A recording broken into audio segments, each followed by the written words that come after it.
Ladies and gentlemen, one and all, thank you so much for joining me for another Meet the Artist series. I'm Adam Riviere, and today I'm joined by Dr. Brad Meyer. Brad, how you been, my friend? How's your world on the hungover 2021 and also talking on a Monday? How was your day going, my friend? That's funny you asked that question. How is your world? I ask my students that whenever they walk into their lessons. I love it. And you didn't even set that up. That was just organic. I'm doing great. I think I count my blessings. I'm super fortunate to have a wonderful job that still employed, still working hard, able to go to work every day. And at Stephen F. Austin State University, where I teach, we're actually doing all in-person lessons and ensembles and everything. So Nice.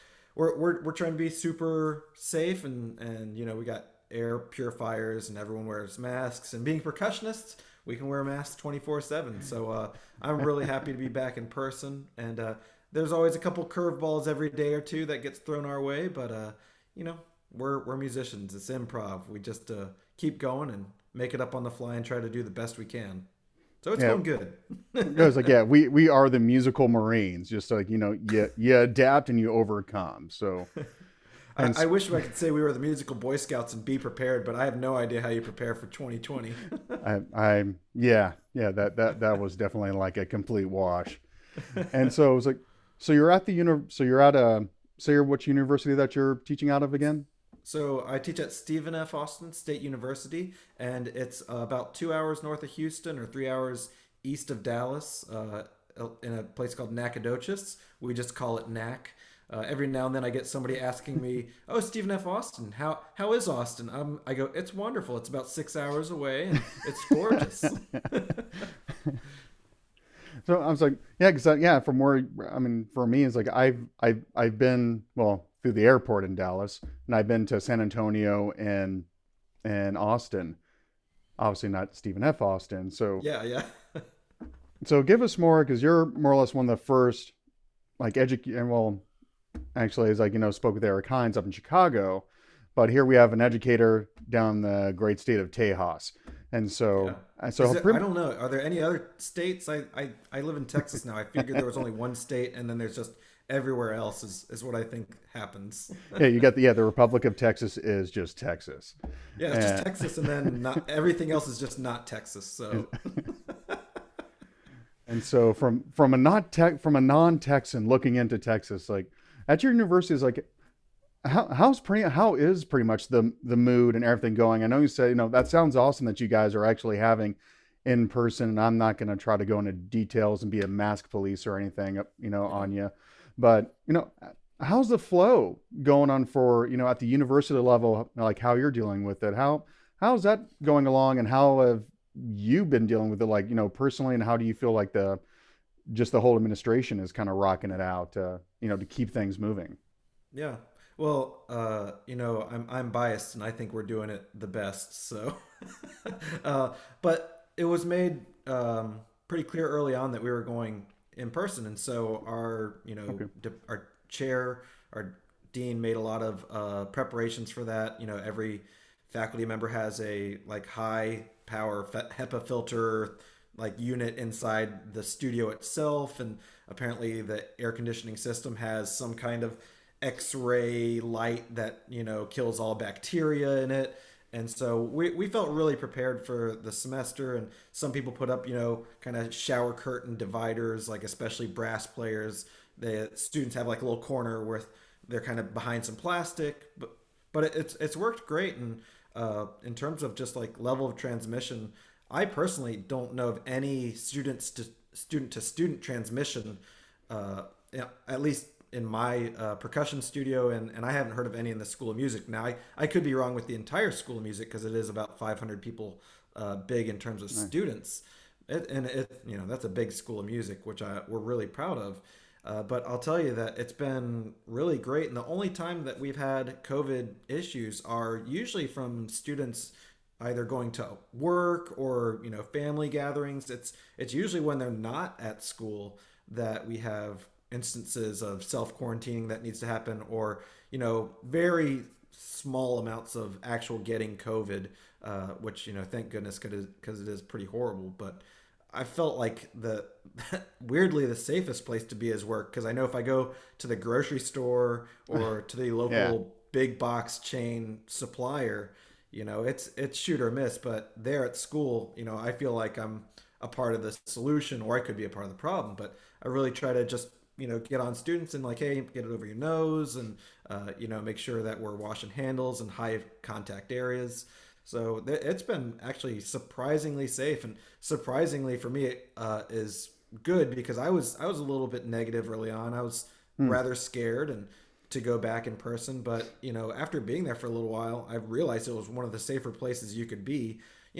It not being home by yourself or with your loved one is obviously the safest place you can be, but I've really seen that the university itself has done a huge, just like head-on attack of taking care of the problem, or preventing the problem. So it's been wonderful. And I'll tell you, after doing online and last spring, and then no school over the summer, I think the students and myself personally were just so excited to get back to something that was vaguely normal. I mean, we still, when we do lessons, I don't go over and like use their mallets or position their arms anymore or anything like that. I Hmm. try to stay distant, and we're always wearing masks, and we never try to do ensembles that are larger than 6 people large.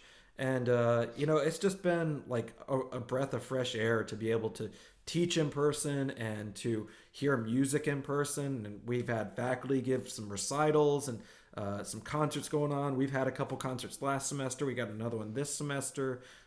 I mean, it's. I Nice. feel like I'm one of the luckiest ones, because I know that there's a lot of places that are doing half online, half in person, or all Hmm. online. And we've been in person, and we've been fortunate, knock on wood, to actually be pretty darn successful with it. So yeah, it's exciting, and I couldn't be more blessed and happy for it. No, that sounds fantastic. I feel like just for the brass section in general, they need to wear hazmat suits anyways, just for all the spit and everything else going on. So I kind of assume in general they'd be wearing or having shields around them even pre-pandemic, Yeah, when during any of the major like concert and like yeah. ensembles is like yeah, it's like yeah, we'll just put you guys behind this glass, but the pandemic's over. No, no, no, no, no. It's we're just being cautious, That's permanent. and so It's like the drum cages, but for brass players. it's like no, the administration approved this. They said like this is a good thing. We're just gonna Yeah. keep this. Well, I And always got confused when I'd see students like sitting on the floor in the band hall. I'm like, like all the spits on the floor. That like pre-pandemic. I'm like, that should have been just like, can you make it like an acid pit that you just float above, and everything that like goes into it just disintegrates, because it's really gross on that floor. yeah, I said luckily the joys of all the places I've been in, almost like you need to invest in that really expensive flooring that a lot of mechanics or garages have that just pretty Oh, much like soak everything up. It's like all the yep. oils and everything. You can just do a, just go out, just take it out of there. So no, but that's really awesome to hear that. Like I said, it's like you've got a hint of normalcy. And also, I'm sure, because of that, you probably have like a really good morale boost just from your student body, just they can see their friends and, Yeah. and they're more or less their peers in person. It's like, even if it is like at a distance, and I'm sure, some are like closer than others that, are safe to, obviously get close and at least a hug and whatnot. So Yeah. it's nice to hear that, we're at that beginning stages of getting there, someday. Yeah.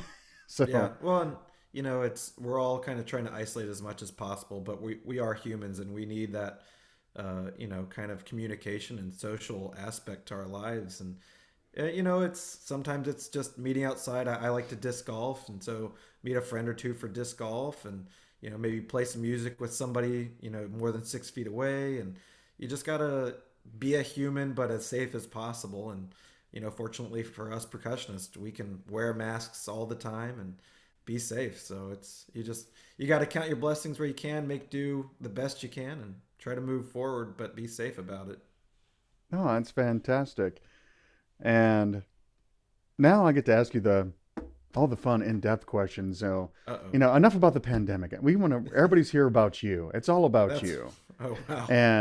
And so, as we know, as we as for educators, the best place, to start with anything, especially music, is the beginning. Always great to start at measure one, and sometimes it has a pickup. So for your world in music, how did you start? What got you influenced to be um, a percussionist? And by chance, were you actually introduced playing any other instrument prior to getting where you are today as as a professional percussionist and educator? Yeah.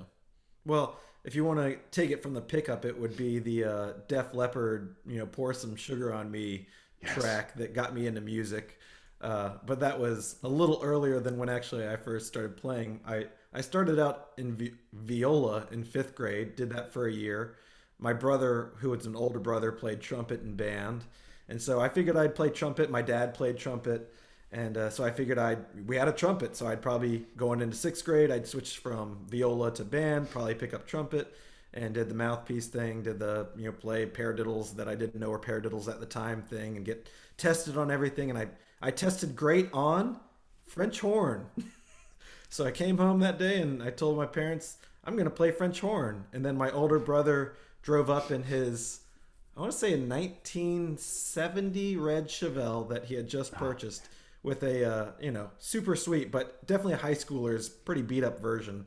And he had an old rickety drum set in the back that he had bought from one of his friends for $100 that was just sitting in his attic. And he gave it to me and he's like, here's a drum set. And then I told my parents, I'm going to play percussion.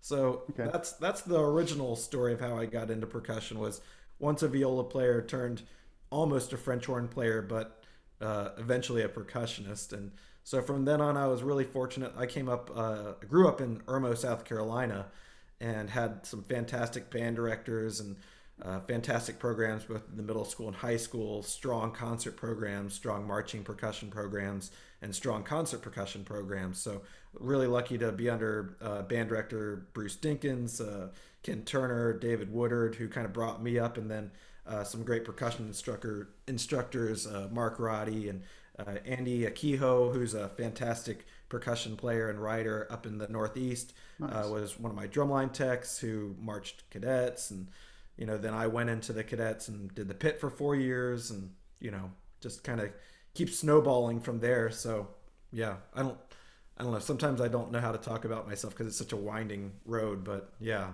So it started there and kind of kept going. Yeah, it's just like, no, I already deleted the whole F horn moment. So I think if my kid, it's like if I had a kid and they walked in, just like, hey, that isn't a French horn, get out. It's like Well, you trade that for something else. I don't care if it's a clarinet. You take that back. No, I'm just kidding. I'll tell you, I count my blessings I didn't do French horn because, man, that instrument is hard. Like, No, it's only the smartest of the smart people do French horn, in my yeah. opinion. There's so many things to that instrument that make it challenging behind, what it seems to be. And I consider myself lucky. I'm super glad I picked the percussion route, but I have mad respect for French horn players because, man, the stuff that they work on and deal with is it's kind of mind blowing once you start digging into it. So luckily the F horn didn't happen. Like I said, I got friends that play it, and yeah, they're masters at it, and they impress the heck out of me on what they can do. And I've seen guys, not even use the keys. They just did the whole put their hand Yeah, inside the bell, and yeah, the natural horn. they can just rock it out. I'm like, yeah, no, Yep. go team, but no. Um, but speaking of Def Leppard and Pour Some Sugar on Me, is like, yeah, one of my joys being a Gen Xer. Yeah, you got to love some Def Leppard. So, but growing up, who are some of your like influences, and even just not even percussionists, but like some of the bands, or but if you have any particular drummers, would love to know who was some of your influences, to even that kind, that influence your style as Yeah. well, or at least guided you to what your, how you play. Yeah, I mean, sadly, I'm not terribly well versed on knowing all the drummers and the bands. I Yeah. grew up just living that kind of alternative rock lifestyle. I like the the Incubus and Hoobastank and No Doubt and stuff like that. Like that's what I remember drumming to was the No Doubt the first album, whichever one that was. And Yeah. I can still see like her on the cover with like the oranges, and I was like, man, I could play along with, well, poorly, but I could play along with every track on there, and that's what really got me hooked on that $100 drum set. And so I just started there, and honestly, I then got into some Southern rock and all Okay. that, and just kind of I was a very rock oriented person. It's South Carolina, so Southern rock and alternative rock were really big at the time in the early, mid, and late '90s. And Mm-hmm. my brother was kind of metalhead for a time, and it was really big into Nirvana and got me into that. You know, I always looked up to my brother, and he was a bassist with the super long hair, and looked like Slash without the hat. Of course, I think he bought the hat once, so. Yeah. But I just kind of followed in his footsteps and got all of his hand-me-down CDs and lots of great stuff, and just tried to play along with as much as I could. And honestly, I didn't have a very cultured upbringing until I got to the band scene, and I don't know if I'd consider that cultured, but it was definitely probably more focused, and went the middle school and high school band route and did the marching band thing, which really kind of I think a lot of students nowadays get into percussion because of the marching band route. Whereas I think back in our day and before, it was the drum set route. You know, everybody Yeah. wanted to be the next big, jazz drummer, rock drummer, wanted to be the next Phil Collins, stuff like that. But honestly, nowadays, a lot of students, a lot of percussionists get into it because they see these amazing drum corps, the Cavaliers, Cadets, Blue Devils, all those. And that's what gets them into these band programs. And it's really, really awesome. And man, you look at these indoor percussion lines, it's just insane what they're doing now, and all the electronics and just technicality that they bring to it. So yeah, I feel bad. I feel like talking about my upbringing musically, I'm like, man, I wish I had known about Buddy Rich and all that before I got to college. But really, I just was a dumb kid living in the middle of South Carolina that just happened to luck into a great band program, that then got lucky to go to University of Kentucky for my undergrad. And then I actually started learning about drummers and how to actually practice correctly and not just bang yourself over the head in the practice room for like 20 hours in a row trying to learn one measure. And so yeah. Sorry, I have plenty of friends that can list off all the famous drummers that really influenced them, and I'm just like, no, I just kind of got into band and just worked really hard and practiced. And I had to find out about everyone after the fact, so started studying the PAS Hall of Famers. And man, I wish I Mm. had known about them when I was in middle school and high school. High school. Yeah, but as we've seen, like some other musicians, because I'm sure you've come across, plenty of like through your life so far on just you see somebody who started, yeah, or I guess you can say blossomed like late in life in terms of the more like serious study to be, just something like kicks into, either a drive, and sometimes it's like, having the available resources or a good solid teacher to Yeah. guide them in the right way to is like, hey, oh my gosh. I was like, yeah, I was like, I wish I knew this earlier, but I guess I got to bust my ass in the practice room just a little bit longer just so I can get this nice and solid. And I've got good practicing techniques to push through. And speaking of like the practicing, or just mentioning on like the band, or especially the marching band scene, did you do both pit and battery, or what, or did you just do one or the other? Well, in high school, I was lucky. I got to play tenors, and I got to be on the marching snare line. And in college, I played snare on the drum line for the Nice. University of Kentucky. But I marched the cadets from 2002 to 2005, and I played marimba. So I was in the pit for those 4 years. And about the only instrument that I haven't played in marching percussion world is probably marching cymbals and marching bass drums. So I've been lucky to kind of play quite a few instruments in that area, and felt really good about it. I also got to teach it quite a few times. I helped start up a group called Palmetto Percussion, which I believe is now called the Palmetto Indoor Arts Program. I forget the name. It's become much fancier than Palmetto Percussion. And I also got to teach, the University of South Carolina drumline, where I did my master's. Taught the Kentucky drumline when I came back and did my doctorate, and then I got to teach the Stephen F. Austin drumline for a couple of years before the program kind of grew, and we could get a second percussion professor out, and that person now runs the drumline. So yeah, I feel pretty Nice. fortunate. Marching percussion was a big part of my life. Oh, and I taught the Madison Scouts and Blue Stars. So Oh, it's so funny how time flies. wow, that's awesome. You actually taught the Madison Scouts both the line and the pit, or Just the pit, just the just pit. the pit? Yeah. Yeah, but still, but like I said, just to work. And which, let me ask you this: besides on all the DCI action, what's your thoughts on seeing, like, especially for like the high school level now? It's like, I was in drumline, did winter drumline. I was interesting. It's like I was also varsity athlete as well, so it was fun. It's like, Nice. yeah, so football practice and then band practice, game on Yeah. Friday, wake up early, game film, and then band competitions on Saturday mornings. Were you a So person that also had to do the marching band at halftime I during the can't. football I game? came close once.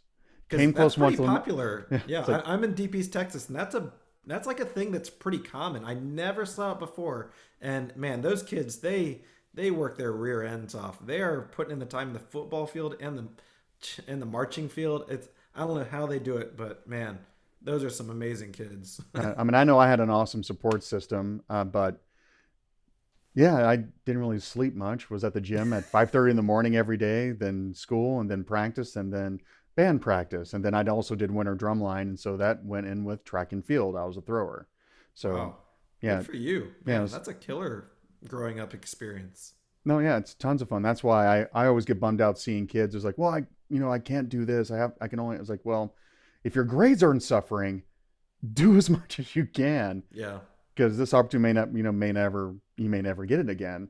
yeah, And speaking yeah. of, with those kids, what's your thoughts on seeing just pretty much like the evolution, if not also revolution, of just marching music, not just marching percussion, but yeah, I mean, heck, it was cool when I was in high school back in the '90s, early '90s, of like, hey, we get to have like a synth like out on the field. And you might have seen like a guitarist or a bassist, and that's about as sexy as it got. And Yeah. now seeing the electronic kit, all these triggers and yeah, synths, and it's sometimes it's like a stack, not just a Yeah. single like keyboardist, it's like they're doing all sorts of stuff. Like the production is absolute insanity now compared. I mean, obviously we can keep on going back to where it was just like literally just instruments, even the pit didn't even exist. And if the pit Yeah. did exist, you had a guy who had to pretty much march with the tubs Yeah. for One instead of one timpani. one timpano per person and Yeah. a person to change the pitches on it. Yeah. As I was like, yeah, you gotta have, like, I don't know if you call that a marching roadie or what, but just, Yeah. yeah, like you had that to where it is now. It's like, what's been your experience of not only witnessing it, but also kind of taking part of it from your time from, like, teaching, high school, college, and then actually able to be involved with the Madison Scouts. What's your Yeah. thoughts on seeing all that evolve and become this a phenomenal show on turf? Yeah. Well, I consider myself super lucky. I feel like I came in right at this kind of pivotal time where electronics got introduced to DCI because it had already hit I think it was already in BOA at the time, but uh, I think it was 2005 where DCI allowed electronics and amplification, or maybe it was just amplification at that time. And so we started seeing all the speaker cards come out and all the microphones come out. And it was a learning experience. And the funny thing is there'd always be like that one guy on staff who was like a visual guy. And it's like, oh yeah, he also does sound. And so he comes over like once every couple rehearsals and like tinkers with some knobs. It's like, now they've got like a sound person, if not a couple people, and it's run with an iPad, and that's like their job, and it's Bluetooth synced, and there's mallet stations and mallet cats, and there's trigger pads, and it's amazing. And I think that one of the coolest things about music is the ability to continue to adapt. And you look at what we're doing right now. We're adapting. We're doing this over Zoom instead of someone going to some physical location for an interview or something like that. And I think that WGI especially, but also DCI, really just once it got going, people were like, "What can we do with this?" And what can we maybe not do that we're going to do anyways? And so I think that if you look at someone like Matt Jordan, who I'm not even going to pretend that I'm going to get it right which group he teaches, but he teaches a great group, and he really integrates things like lighting, the synth, and amplification to just these unreal levels. I mean, they were talking about props having hidden microphones, and they pan them, and they have like distortion on some of them, and they have to kind of like fade them from one to the next, and that's all going on automated while they're like triggering lights that were also integrated to the props, and they're running mallet stations that have a laptop that's connected to a whole bunch of different virtual scenes that has microphones spread out all around the room. And I half envy those people and wish I was back in it. And I'm like, I feel like I'm too old, and I'm like 37. And he's like 37 too. So like he's just been able to keep on top of it. So I just got mad respect for DCI and the marching bands, the BOA bands, or Music for All people. It's a hard rap, and I see a lot of smaller schools that struggle with it, because the one thing that is hard about music technology is the price. Some of these schools like the 1A and 2A, their budgets just aren't like the 5A and 6A. And so it's been awesome to see those developments in the field of marching percussion and marching in general, marching arts.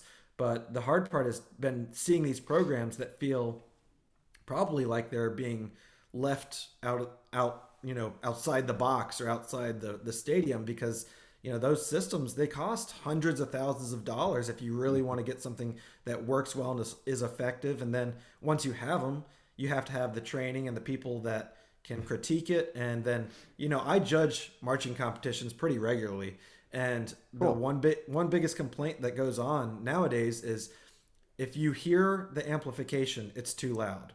And you could say that about drumline. If you can hear the drumline, they're too loud.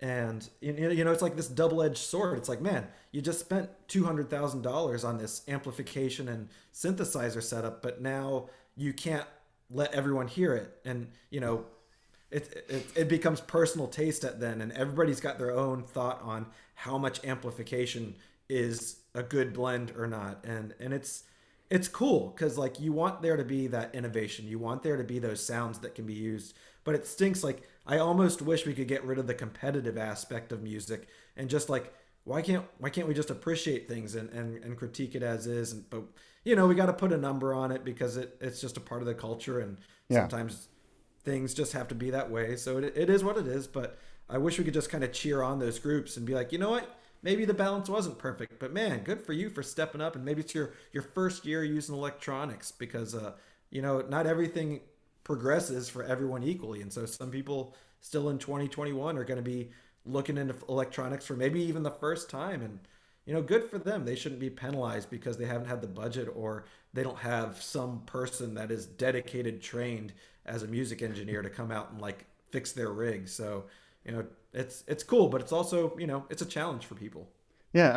Yeah. As we know, it's like, yeah, there's no politics in marching competitions or anything. It's like, no. No, it's all altruistic.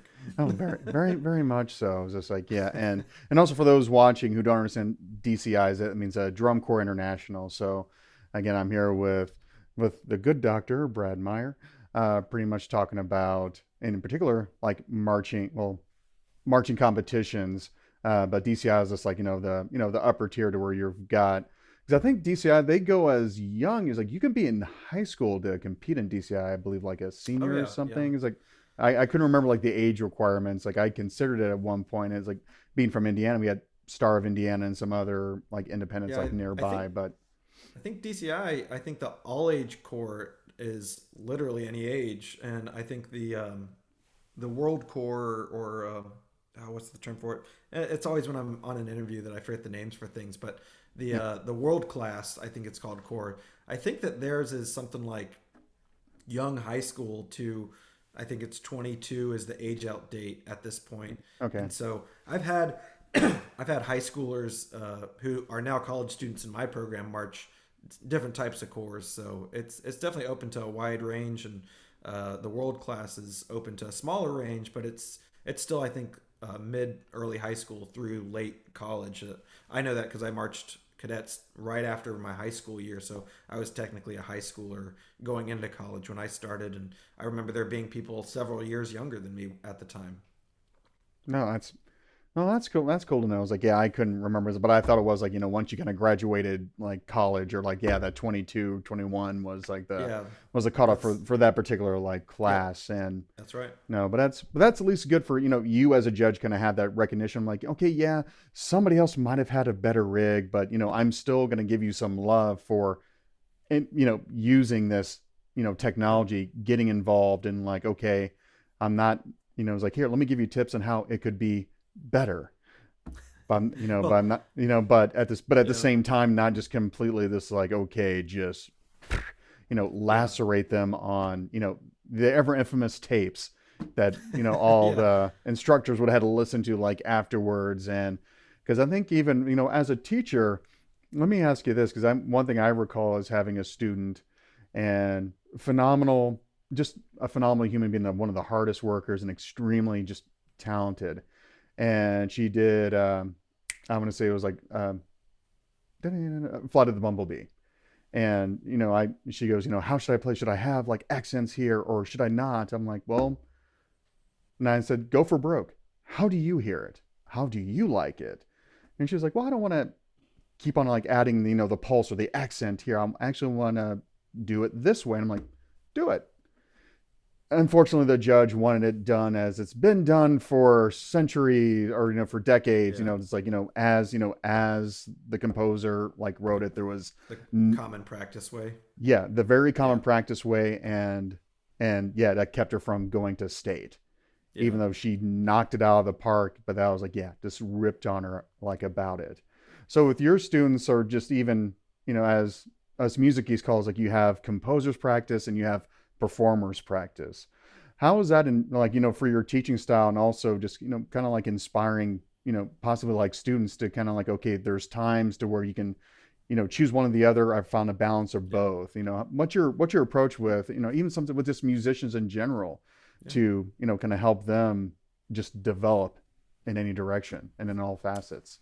Well, something that I try to always keep in mind first is like, what are they performing for? It is it a competition or is it a recital? A non-judged event. Yeah. If it's a competition like Allstate, you're really trying to at the beginning model really get everything that's on the page extremely clear. Whether that's dynamics, accents, get the flams cleaned up, get consistency of sound, where they're playing on the instrument, just all those things so that the student can score well. Because the worst thing I think that a judge can do is nail someone on personal opinion stuff. But the easiest thing I think for a judge to nail people on is just consistency of how they're playing. Yeah. Is that a good rhythm? Is the forte they hit the same forte that they hit later? And as a judge, you have to think about stuff as kind of more black and white and less subjectively. You have to think about music objectively, and that's the hard part. Which is why especially when I'm judging, whether it's marching band or concert judging, I really try to kind of leave my opinion at the door and just try to focus on what's in front of me and how they're doing that. And so I think for competition stuff, you've got to kind of go at a strategy of like, I hate to say, how can we not get any ticks off? It's not like Yeah. the point deduction system, the tick system Mhm. earlier, but like go for cleanliness, go for great sound, go for balanced sounds, things like that. But my favorite time is when students are playing for non-judged competitions because that's when you can really let them do everything that they want to do, but you still can work on them with things like consistency of sound, good rhythm, and you can talk through things. And one of my favorite things to work on with my college level students is things like the Bach Prelude in G that everyone knows. Like there's a million different versions of it online, and I tell them like, okay, are you going to play it like a cello player? Are you going to play it like a marimba player? Are you going to play it super fast, super slow, romantic, straight ahead? And they're always like, I wanted to play it like this. And I go, great, you got to learn all the other ways too. So I have them play with recordings of like famous artists that play in those different styles. Because, if you're going to copy someone, copy the best, copy someone like Yo-Yo Ma. And he's recorded it, I think he said 6 times at this point, and every time it's different. And so, take one that's a more conservative one, play right along with it, learn how he phrases it, learn how he doesn't. Then take a really romanticized one, play along with it. Then you've got your library of knowledge. Now you make yours. And maybe it doesn't involve either of those interpretations. Maybe you take a little from each, maybe you take a lot from one. But the cool thing is, for me, when I talk about students, I say, can you justify what you're doing? If you're just saying, I'm doing it because I want to, cool. I can do that too. That doesn't have a whole lot of, gusto behind it. It doesn't have a whole lot of depth to it. But if you say, I'm doing what I want to, but man, I love when he really, Yo-Yo Ma pulled this phrase, and I love when I saw this YouTube player who's, some orchestra, they really went a lot faster in this section for some reason. I really connected with that. If you can have these resources and you can back up why you're doing what you're doing, or you can say, you know what, I listened to 6 different recordings and I'm not doing anything like them. That's a lot of power to you as a student. You can pretty much shut anyone down at that point. So it's about having done your research, but then, come to your own conclusions, which is the cool part about any artistic endeavor, whether it's painting, music, sculpture. You study the greats. So not so that you can be the greats, but so you at least have a library of information that you can draw from. And if you want to go completely sideways to that, hey, that's awesome. At least you know what you're going sideways to, and maybe have a little bit of informed, decision making in that. So that's really how I kind of approach the idea of, non-competition, non-rated things versus rated things. And I think that it's two sides of the same coin, but I do teach them a little different at the end of the day. Yeah, it's like I says, like, it's like, okay, in order to go to the next step or get invited back, you got to play it this way. It's just, again, just the joys of politics and music, and not saying there's definitely worse politics in this world. but I'm not a big fan of the other one, but when it comes to music, I think everyone's well-meaning, and I work with the TMEA, which is the Texas Music Educators All-State. I work on that, and I record videos for it, and then I also do it for the ATSSB, which is the goodness me, why can't I think about acronyms right now? No, that's okay. Just say the acronym, and I think it's people they'll Google it. Small school. Oh, man, they're gonna kill me. I always just say ATSSB. I keep forgetting it. Anyways, if you can not throw this on the chat later or a recording, I'd appreciate that.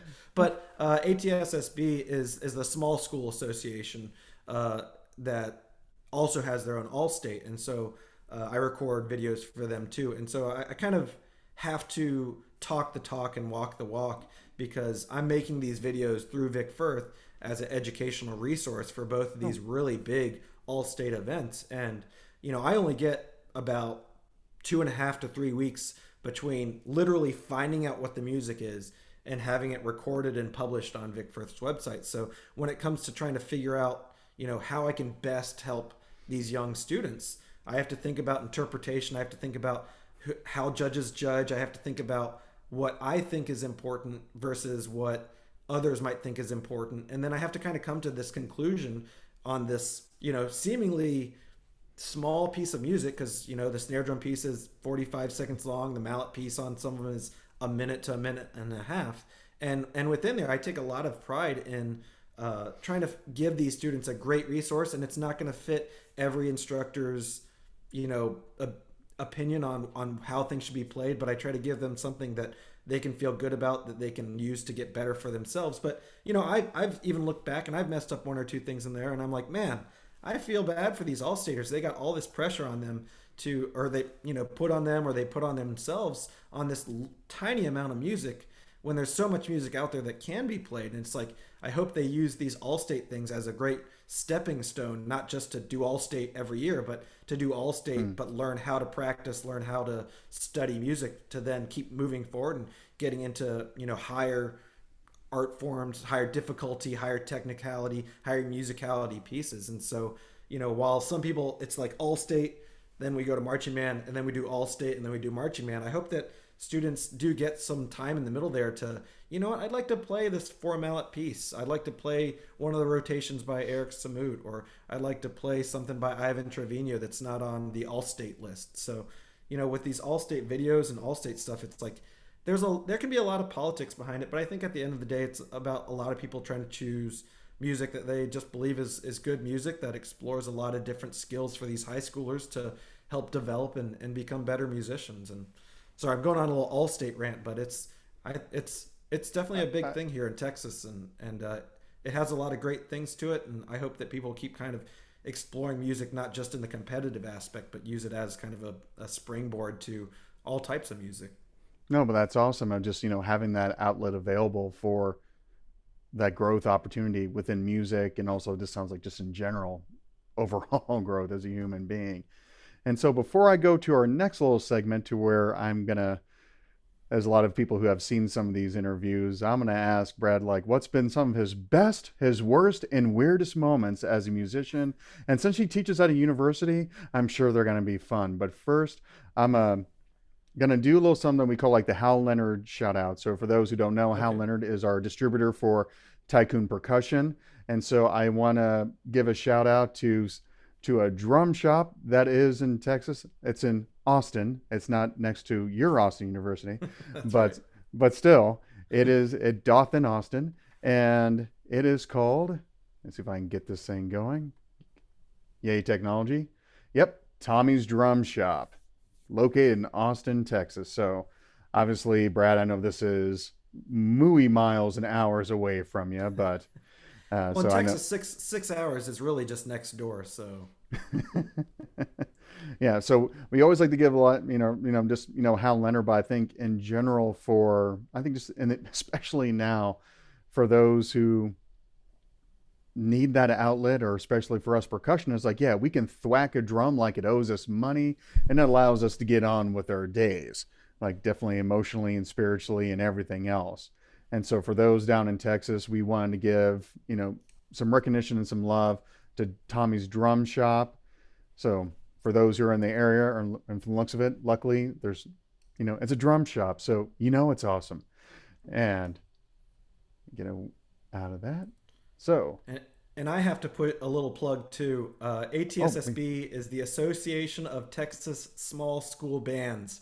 If I don't get that right in this interview, I will hate myself. So hopefully nobody else will hate me more than me. and it's just like, well, it's like I don't blame you. It's just I think you're anybody who's involved, especially in education and the academic world and everything else. Like, yeah, you're surrounded by acronyms, initialisms that just go on for eons. So having a Yep. brain fart for that, I think even the organization will forgive you. And they probably knew that you would have put in the time to, just to like, okay, just, what is it called? So that way people, besides us, who knows, if they Google it, who knows what those initials could end up being. I So know, right? glad that, yeah, glad that you got that mystery's gone now. Yes, and And I feel so much better. I can end on that note. I feel much better now.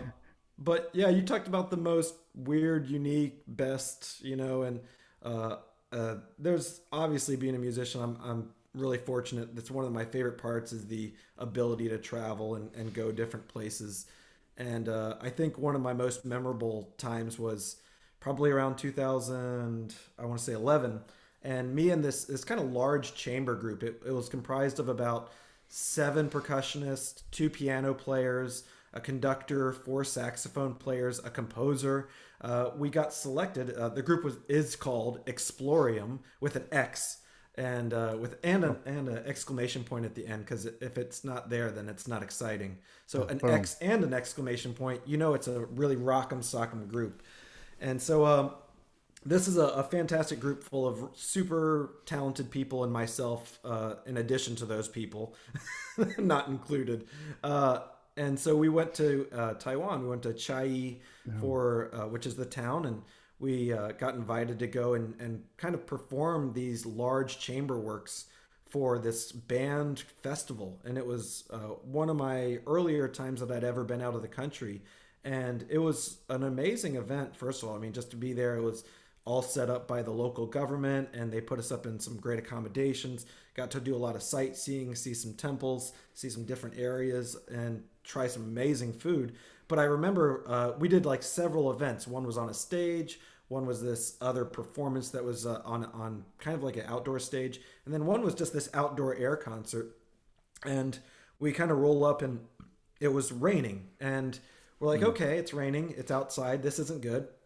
And so we kind of sit on the little tour bus for about, I want to say 2 hours. And there's just a crowd of people out there. They're waiting for this concert to go on. And we're just like, we know this like bucket drumming tune that, we don't care if things get wet. So we go out and we kind of do this bucket drumming thing, and the rain kind of like clears up, and then we were able to do the concert.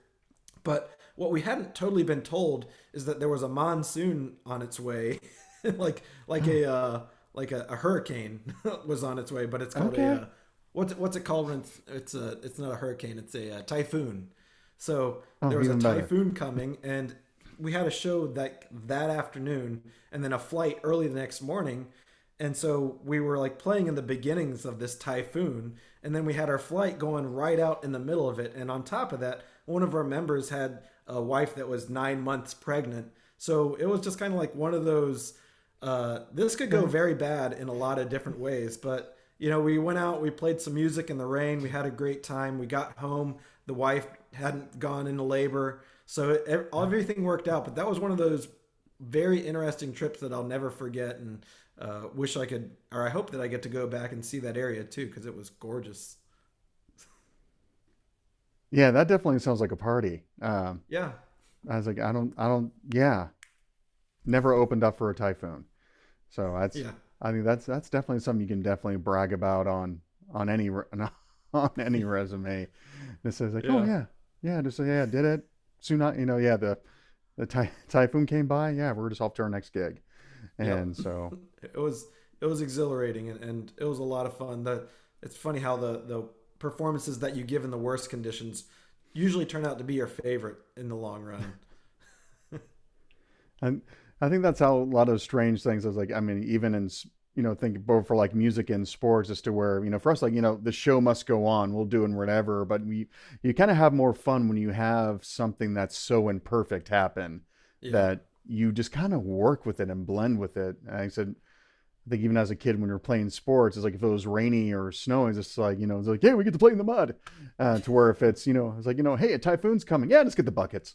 And so yeah, it's like you adapt again, just to where yeah. you figure something out to make it work and have some fun and just really rock it out. So I would have, and I assume the audience probably had a grand time seeing getting Yeah, that before they. everyone was in their ponchos, and they had a it was a fun concert. I still remember every bit of it. It was a I like to say it was a flamtastic time. Yeah, baby. Go with those. I guess if there was ever a percussion or drum dad joke, that was it. And Yeah, so, I'm known for those at my universities. That my students call them Dr. Meyer jokes. They're usually jokes that only I find are funny, and they're just like eye rollers to them. And I'm like, that makes it even funnier. yeah, it's just like, yeah, it's like, I mean, I laugh because as like we're in the same age bracket. So Yeah. yeah, so I'm with you on that. So anything that you recall that was maybe a learning moment, like the worst gig or situation that you remember, just to where it's one of those things just to where it's like you'd rather pay the venue to not ever come back type thing. Do you recall? I was like, if you're drawing a blank, I will not force you to go back in that dark hole into your psyche that maybe was erased by by hypnotherapy. I feel like that's what happened, because I can think of plenty of small gigs where the load in situation was horrible, or the weather didn't act right, or you had to change venues. I actually, now that you're mentioning it, I do have a story. It's not one I'm proud of. It's one that I learned from. And so I was teaching at a private college in Center, Kentucky, called Center College, a great private school, and I think it's known for its international studies program. And I was an adjunct instructor there, so I was teaching probably 4 to 6 people drum set lessons basically, and it was about an hour from my house. So at that time you're just trying to get the gigs to add them to the resume, trying to do the best you can.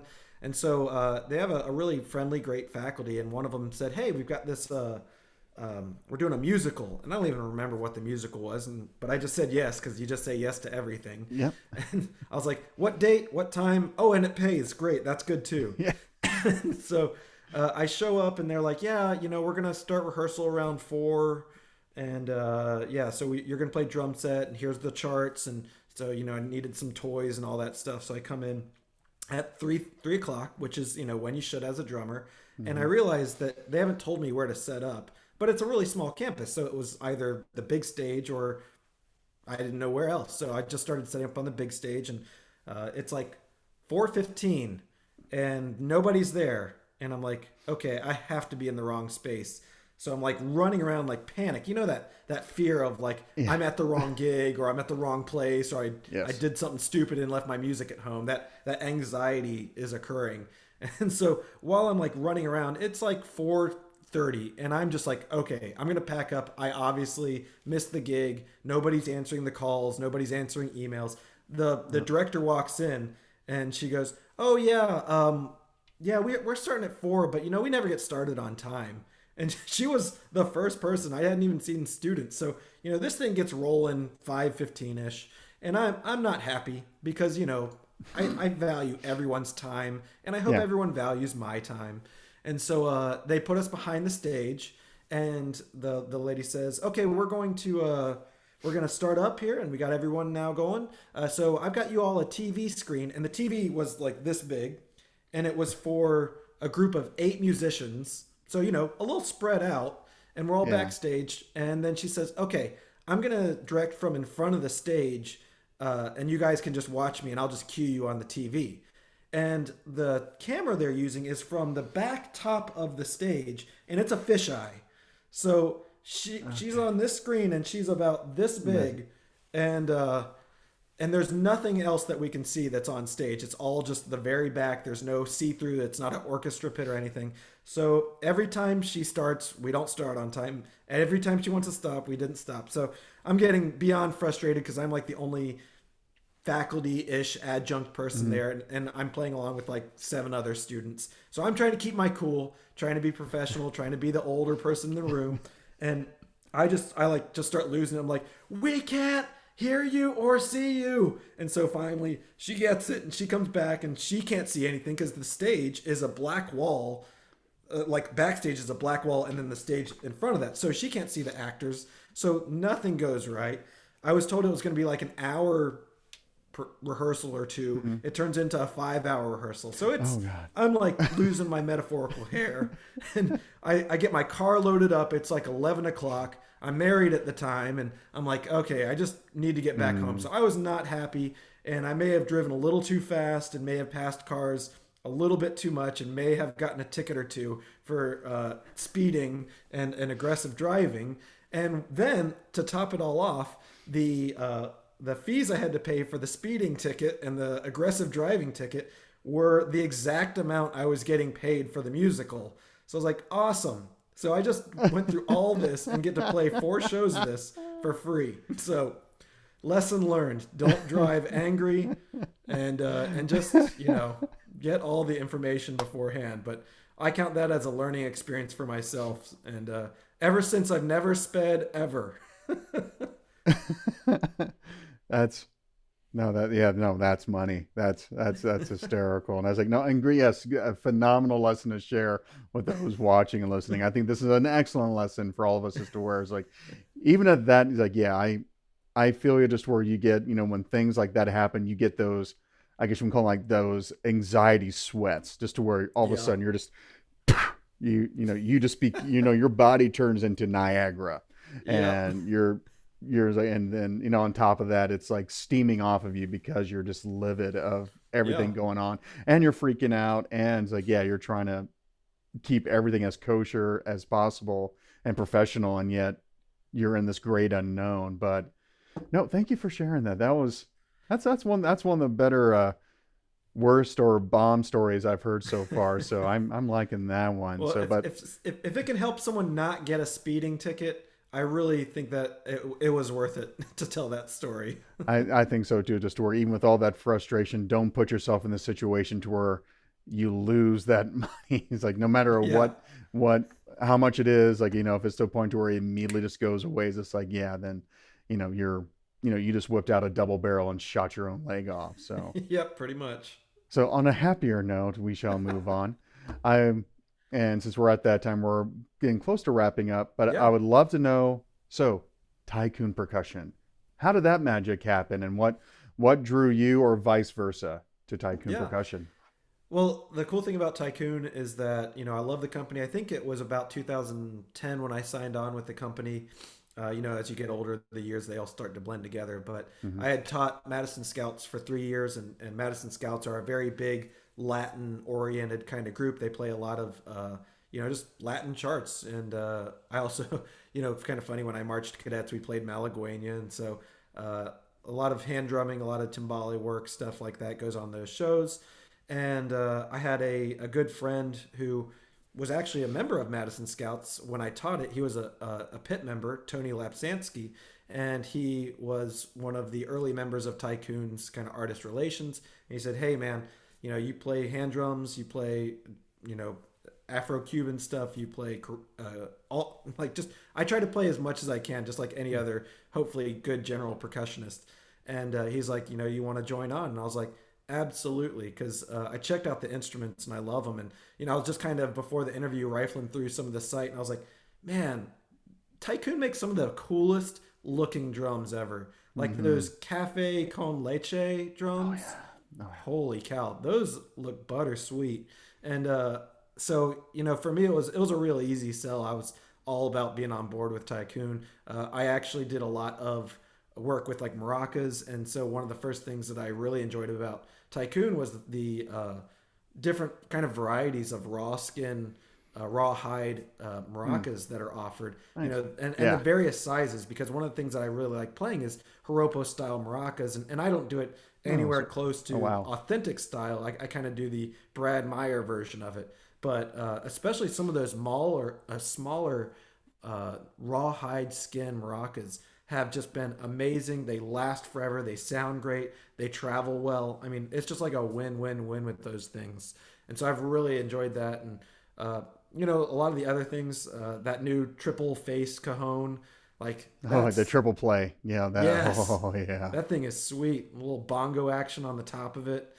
There's so many cool things that Tycoon does that I feel like other companies just don't even come close to doing. So it was really a pleasure to sign on with the company when I did, and I was lucky I got in right when the company was kind of just getting going, and I've been so excited to be a part of it ever since. And they support me great. I mean, anytime I'm going to conferences, they're right there as fantastic sponsors, helping get students, some gear, some swag, getting them some Yep. maracas and stuff. And I love how the company treats its artists and treats the potential customers or whatever you want to call them at conferences that come and see the clinicians that are sponsored by them. So that's why I got on board, and that's why I'm still on board. I love the products, I love the family that it is, and I'm just happy to be a part of the Tycoon family. Yeah, it's just like, yeah, not gonna lie, that drew me too. That just the not only just the amount of or just the quality of gear that they have, just the variety of Yeah, all the equipment, and just see the new stuff. Everybody's drooling over the agile congas, the short shell. yeah, yeah. Like, I yeah. like those. That's I'm actually looking to get a set of those myself. In the concert world, a lot of things like congas and bongos can be used really effectively. And there's a piece called XY that Hmm. I saw one person do a version of that required some smaller shelled congas and bongos. And Oh, nice. those new bongos are absolutely right up my alley. And the cool thing is, concert percussionists do a lot of multi percussion, a lot of multi Hmm. percussion solos. A lot of those require bongos and congas. And just like with any other instrument, if they're not good quality, it's not going to sound good. And so, I've been really interested ever since the beginning of not just the idea of hand drumming with all the great instruments they make, but also bring them into the concert world and making them used there. Because man, if you want to talk about something that's a nice sounding tom but has a lot of depth and kind of earthiness to it, you substitute that with a conga any day, and you're gonna be probably be pretty darn happy. Oh, heck yeah. But speaking of concerts, any current projects or upcoming or important projects that you're working on, or even with your schools, or any, talk about some of the upcoming shows that people can see, go in person or check out virtually. Yeah. Well, for me personally, well, I'll talk about the school. So I run the percussion ensemble, and we have a concert in early April. I don't want to give the exact date because I'm sure I'll give the wrong date. But if you go to sfasu.edu and go to the school music's page, they've got a full calendar, and we'll be right there in early April doing a virtual only concert where we're going to be playing five really amazing kind of standards and a couple new pieces as well in the percussion ensemble lit. We try to make sure that, again, we're keeping it around no more than 6 or 7 students just because of COVID protocols, but probably one of the few groups that are doing anything but duos and trios at this point right now. And so that's really exciting. I always love promoting the SFA Percussion Studio, which you can also find on Facebook. And then Nice. also, I mean, for myself, this has been kind of a weird transitional year. Usually I do a recital once a year. I didn't do Hmm. one this year because I just didn't know what to expect. So I focused a little bit more on conference presentations. So I'll actually Okay. be presenting a holistic health and wellness clinic for the upcoming Texas Music Educators Association conference, which is this week from Wednesday through Sunday, and it'll be virtual, so you can see either stuff live or you can see the pre-recorded version and go back later. So that'll be a lot of fun. We're doing our joint session with myself and Juan Ramirez at 7 o'clock on Friday, I believe. So pre-recorded session, and then we'll do a live Q&A. And then I think a week or two later, I'll be presenting at the Southern Conference for the College Music Society.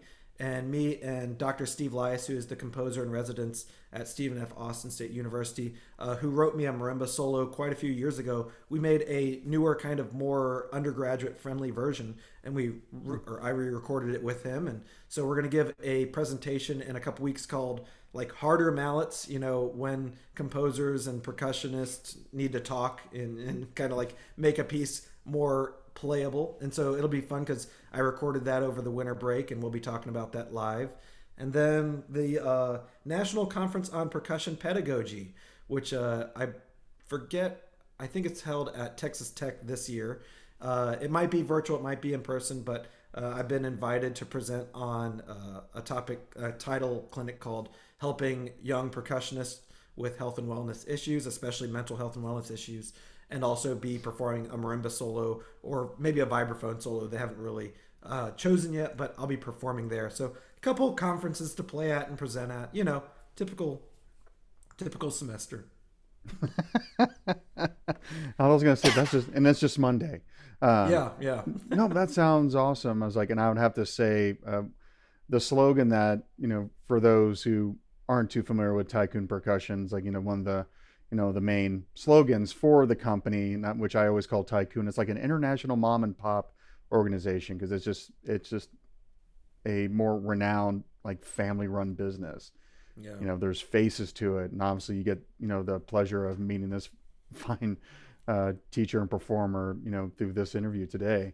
And so the slogan is made with heart, played with heart, and good doctor, you are definitely the poster child for that. So it's awesome, all the stuff that you've done in your career, but also that are continuing to do and growing through like your program and yourself, especially when you were mentioning like all the holistic like program as well as everything else that you're doing. So dang. So I'll definitely need you to give me some of that extra information to for us Well, to even share more more of it. yeah. My And my uh, my favorite slogan is "Better busy than bored," and so I don't think I've ever been bored in my life. yeah, I'd be hard thought to see you bored with everything you just mentioned that you got going on. Yeah. I mean, if anything, if you had free time in your hand, you would be memorizing every single initialism and acronym Yeah, that you're a that's right. part I'd be of. so much better with my acronyms and my mid '90s drummers. Because you would have time to study and remember like, oh, it was this guy that I was really into. That's Uh, right. and so, but but I'd like to close. I was like, is there any advice or message that you'd like to give to young or like just upcoming, not just percussionists, but like musicians, Yeah. besides don't rehearse angry and get a speeding ticket? Yeah. What other fun pieces of nuggets of knowledge and advice can you share for those watching? Yeah, that's a great question because something that I do is I'm the chair for the Percussive Arts Society's Health and Wellness Committee, and so we work on a lot of mental, physical kind of health and wellness issues. And I would say to young percussionists, take care of yourself both mentally and physically. Uh, we're all one thing. The brain's connected to the body's connected to the brain. And if your body's suffering, your brain's probably not running 100% and vice versa. So, get out there, exercise, eat healthy, get enough sleep.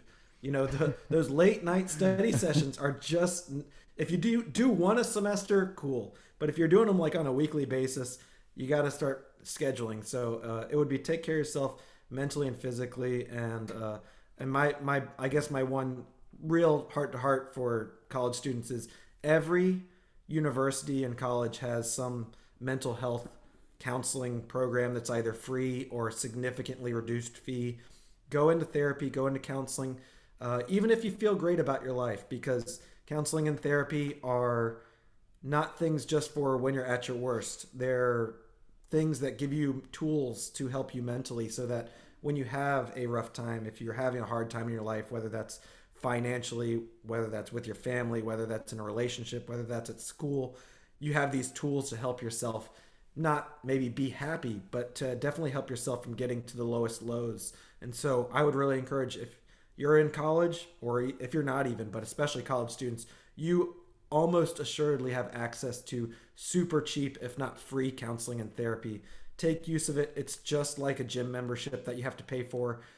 Go use it now. You'll be thankful that you do, especially when you become an adult. And while college is hard and challenging, we know it. I know it is. I did 9 years of it.